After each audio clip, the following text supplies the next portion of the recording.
تو قرآن مجید چونکہ عربی زبان میں نازل ہوا ہے تو عرب میں جو محاورے استعمال ہوتے تھے قرآن نے بھی انہی محاوروں کو استعمال کیا ہے. اسی کو بلاغت کہتے ہیں.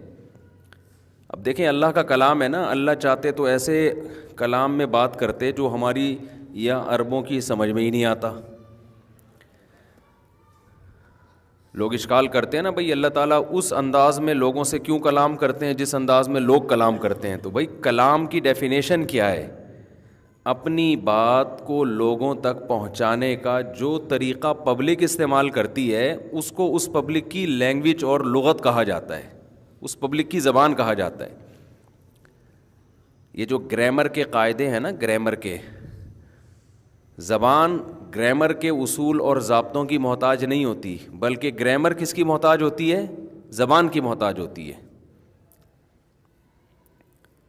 تو اللہ تعالیٰ نے قرآن مجید میں وہی انداز اختیار کیا ہے, یعنی وہی عربی میں نازل ہوا نا, تو عربی اسی زبان کو کہیں گے جو لوگ اس وقت بول رہے تھے. ہاں یہ ضرور ہے کہ قرآن عربی میں نازل ہوا لیکن بلاغت کے سب سے اعلیٰ معیار پر ہے. بلاغت کسے کہتے ہیں؟ بلاغت کہتے ہیں کون الکلامی مطابقا لمقتضی الحال. خوب سمجھ لیں اچھی طریقے سے, ان چیزوں کی بھی لوگوں کو سمجھ نہیں ہے اس لیے بڑے کنفیوز ہوتے ہیں لوگ. کسی بھی زبان میں نا, زبان میں دو خوبیاں جب آپ ڈال دیتے ہیں تو اس سے وہ آپ کی جو زبان ہے وہ بہت اچھی زبان کہلاتی ہے. دیکھیں اردو بہت سے لوگ بولتے ہیں, انگلش بہت سے لوگ بولتے ہیں, عربی بہت سے لوگ بولتے ہیں, لیکن کیا سب کا اثر ایک جیسا ہوتا ہے؟ بول لیں اگر نہیں ہوتا تو ہوتا ہے. سب کا اثر الگ ہوتا ہے. ایک بندہ وہی بات کرتا ہے اس کا اثر الگ ہوتا ہے, ایک بندہ وہی بات کرتا ہے سمجھ میں نہیں آتا بھائی تو بول کیا رہا ہے, خود بھی سمجھ رہا ہے کہ نہیں سمجھ رہا. تو ہم جو کہتے ہیں نا یار یہ بندے کا بات کرنے کا جو طریقہ ہے یہ بڑا اٹریکٹیو ہے, تو کیا خوبی ہوتی ہے زبان میں جس کی وجہ سے اس کے کلام میں اٹریکشن پیدا ہو جاتی ہے؟ کیا خوبی ہوتی ہے؟ یہ موضوع اس لیے ضروری ہے کہ قرآن نے جو دعویٰ کیا ہے نا کہ میرے جیسا کوئی کلام نہیں ہے, اس کا مطلب کیا ہے؟ اس کا مطلب کیا ہے کہ اللہ جیسا, قرآن جیسا کوئی کلام پیش نہیں کر سکتا؟ اس کا مطلب کیا ہے؟ یہ مطلب اس وقت تک سمجھ میں نہیں آئے گا جب تک یہ بات سمجھ میں نہیں آئے گی جو میں بتا رہا ہوں آپ کو. قرآن کہتا ہے نا میرے جیسا کوئی کلام نہیں, کیا مطلب؟ اتنی اٹریکشن کسی کلام میں ہو نہیں سکتی جتنی اٹریکشن قرآن میں ہے. یعنی وہی بات کو قرآن کے علاوہ آپ بیان کریں گے اتنی اٹریکشن نہیں ہوگی. اللہ نے جس انداز سے بیان کیا وہ بہت ہی اٹریکٹیو ہے, اتنا اٹریکٹیو کہ اس سے زیادہ اٹریکشن کلام میں پیدا کرنا پاسبل ہی نہیں ہے. اور عرب عاجز آ گئے تھے, ہتھیار ڈال دیے تھے انہوں نے. تو خوب سمجھ لیں دو چیزیں ہوتی ہیں کسی کلام کو اٹریکٹیو بنانے کے لیے, اور آپ نے اگر بولنا سیکھنا ہے چاہے انگلش میں ہو اردو میں ہو, آپ کو بھی اپنے کلام میں یہ حسن پیدا کرنا پڑے گا. ایک ہے فصاحت اور ایک ہے بلاغت. ایک کیا ہے؟ فصیح, اور ایک ہے بلیغ. فصاحت کہتے ہیں خلو الکلامی عن التعقید اللفظی والمعنوی. عربی میں ہو گیا, اب اس کو آسان کر کے بتا رہا ہوں. کلام گنجلک سے پاک ہو, نہ لفظی گنجلک, خود گنجلک کا لفظ فصیح نہیں ہے.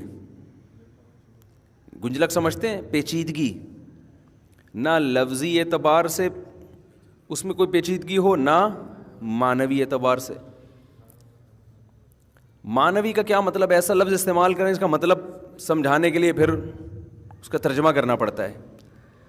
جیسے کہ لوگ ایسی زبان میں بات کر رہے ہوتے ہیں نا, آدمی کو مطلب ہی سمجھ میں نہیں آتا اور وہ شو مار رہے ہوتے ہیں کہ ہماری بڑی اعلیٰ زبان ہے, حالانکہ وہ اعلیٰ نہیں ہے.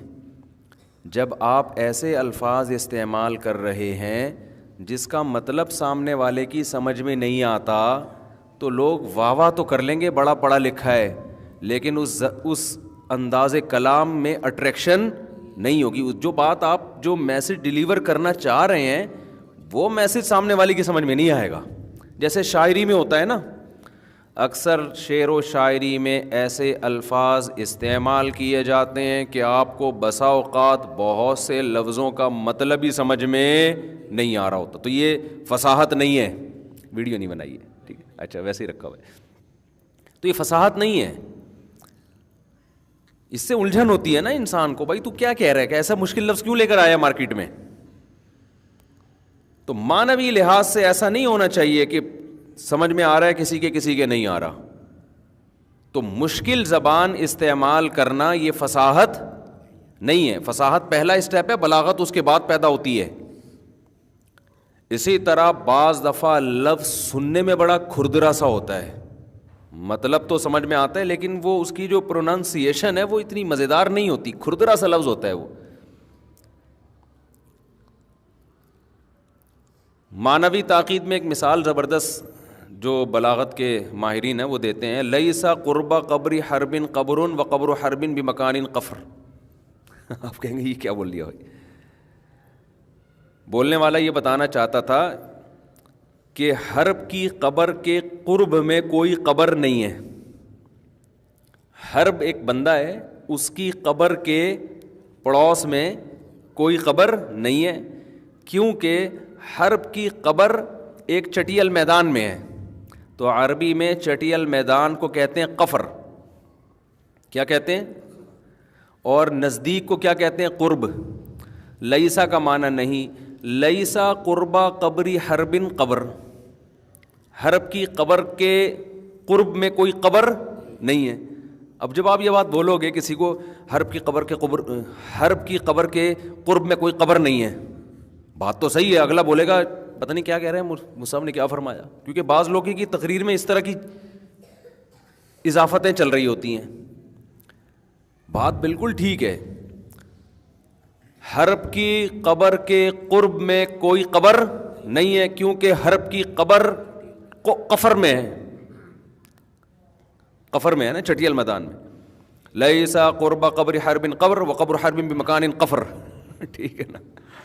یہ تو میں نے مثال عربی کی دی ہے، اردو میں بھی ایسا ہوتا ہے. اتنا آدمی کو سگنل کو کیچ کرنے میں ٹائم لگتا ہے. تو یہ فصاحت نہیں ہے بھائی. اس کو آرام سے آپ کسی طرح سے ایکسپلین کریں، سمجھائیں کہ بندے کی سمجھ میں آئے. خاص طور پہ جب یہ لمبی تقریروں میں اس طرح کے کئی جملے آ جائیں گے تو سامنے والا ڈپریشن میں جانا شروع ہو جائے گا، جو کہ آج کل بہت سارے واعظین اور خطیبوں میں ایسا ہو رہا ہے. دوسری چیز کیا ہے، لفظی طور پر بھی جو ہے نا، یعنی اس میں وہ نہ ہو، پیچیدگی نہ ہو، اس میں کوئی ایسا چبھتا ایسا لفظ نہ ہو جو سننے میں مزہ نہ آ رہا ہو. اور بلاغت کہتے ہیں کون الکلامی مطابقا لمقتضى الحال، کہ اس وقت جو کنڈیشن ہے نا، آپ جو سمجھانا چاہ رہے ہیں، تو اس وقت کی حالت کیا تقاضا کر رہی ہے کہ کس قسم کا کلام ہونا چاہیے، اس کے حساب سے آپ کلام پیش کریں سامنے والے کے سامنے. مثال کے طور پر ایک آدمی کے سامنے آپ نے یہ دعویٰ کیا، اس کو خبر دی کہ وسیم نے مجھ سے 1,00,000 روپے لیے ہیں. وسیم پتہ نہیں کیوں ہر بیان میں رگڑے میں آ رہا ہے بیچارہ. وسیم نے مجھ سے 1,00,000 روپے لیے ہیں. ایک ہے خبر دے رہے ہیں آپ کسی کو، ان کو بتا رہے ہیں یار ایک وسیم میرا دوست ہے، اس نے مجھ سے 1,00,000 روپے لیے ہیں. ٹھیک ہے بھائی، ایک سینٹنس آپ نے سبجیکٹ ورب آبجیکٹ کے ساتھ پیش کر دیا، آپ نے پاسٹ ماضی کے صیغے لگا دی اس میں.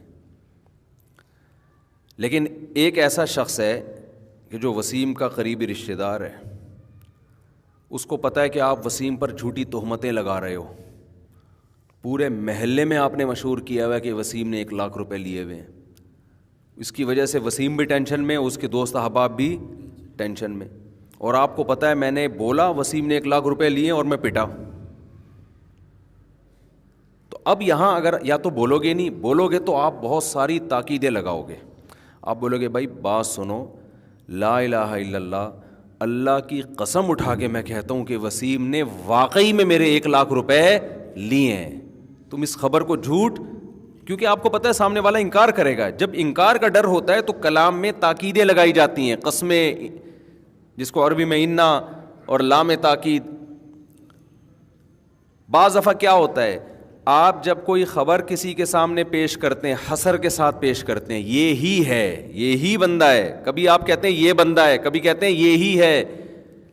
خبر کو کبھی پہلے لے آئیں گے, جو خبر دے رہے ہیں اس بندے کا بعد میں تذکرہ. تو یہ کلام میں جو الٹ پلٹ ہوتی ہے نا, یہ جتنی الٹ پلٹ اس کنڈیشن کے لحاظ سے اس کے بالکل مطابق ہوگی, اتنا ہی کلام میں بلاغت پیدا ہوگی. سمجھ میں آ رہی ہے بات کہ نہیں آ رہی ہے؟ آپ نے دیکھا ہوگا لوگ کلام میں مبالغے پیدا کرتے ہیں بہت زیادہ, اس کا حقیقت سے تعلق نہیں ہوتا. مائیں بچوں کو کہہ رہی ہوتی ہے نا کہ میں تیرے دانت توڑ دوں گی, یہ بہت بلیغ کلام ہے. بچے کو مطلب سمجھ میں آ جاتا ہے کہ اب مما کا موڈ ٹھیک نہیں ہے. حالانکہ لفظی ترجمہ اس کا دیکھا جائے تو یہ تو 100% جھوٹ ہے. جب جھوٹ ہے تو فصیح و بلیغ کہاں سے ہو گیا؟ لیکن یہاں ماں کا بنیادی مقصد دانت توڑنا نہیں ہوتا. وہ کیا ہے, وہ بچے کو یہ سمجھانا چاہ رہی ہوتی ہے حشر نشر کر دوں گی. اسے پتا ہے کہ یہ جو مفہوم میں ڈیلیور کرنا چاہتی ہوں, یہ حشر نشر کا لفظ جب استعمال کروں گی تو بچے کی سمجھ میں نہیں آئے گا. اس کے لیے دانت توڑنے اور ٹانگیں توڑنے کا لفظ عین مناسب ہے. تو یہاں کلام میں حقیقت مراد نہیں ہوتی, مجاز مراد ہوتا ہے. تو قرآن میں بھی ایسا ہی ہے, قرآن میں بہت زیادہ مجاز کا استعمال بھی ہے, اس کے حقیقت مراد نہیں ہے. ایسا نہیں ہے کہ اس سے حقیقی معنی مراد لیے جائیں, وہ مجاز ہے. تو یہ قرآن بھی عربی میں نازل ہوا نا, تو جس زبان میں جو محاورے استعمال ہوتے ہیں وہ محاورے قرآن نے بھی استعمال کیے. کسراب بقیعۃ یحسبہ الظمآن ماء, تبھی تو قرآن میں مثالیں بہت ہیں. فرمایا کافر کی مثال جس کے پاس ہدایت کا راستہ نہیں ہے, اس کی مثال ایسے ہے جیسے ایک پانی کا سراب. ریگستان میں جب آپ سفر کرتے ہیں آپ کو پانی نظر آتا ہے, سڑک پہ بھی نظر آتا ہے, پیاسا خوش ہو جاتا ہے کہ شاید اب مجھے پانی مل جائے. جیسے ہی قریب پہنچتا ہے, جتنا جتنا قریب پانی اتنا اتنا دور ہوتا چلا جاتا ہے. اللہ یہ مثال دے رہے ہیں غیر مسلم کی, کافر کی, جس کے پاس ہدایت کا راستہ نہیں ہے. اسے دنیا میں بڑی بڑی امیدیں ہوتی ہیں, لیکن امیدوں کے قریب پہنچنے سے پہلے وہ امیدیں اس سے اور زیادہ دور ہو جاتی ہیں, کیونکہ دنیا آج تک کسی کو دنیا نے لفٹ کرائی نہیں ہے. دنیا ایسی نالائق چیز ہے, ملنے کے بعد بھی پھر دنیا کی ڈیفینیشن کیا ہے بھائی, راحت اور سکون نا, تو وہ ملنے کے بعد اور آگے بھاگ جاتا ہے. آدمی کہتا ہے یہاں تک پہنچوں گا نا, میری تنخواہ 1,00,000 ہو جائے گی تو میری زندگی پرسکون ہو جائے گی. تنخواہ تو 1,00,000 ہو سکتی ہے, زندگی پرسکون نہیں. وہ 1,00,000 کے بعد 2 کا خیال آئے گا کہ 2,00,000 کسی طریقے سے ہو جائے. تو سراب کی طرح دنیا پرس آدمی ہمیشہ اس دنیا کے پیچھے بھاگتا رہتا ہے, اور سراب ہمیشہ آگے بھاگتا رہتا ہے.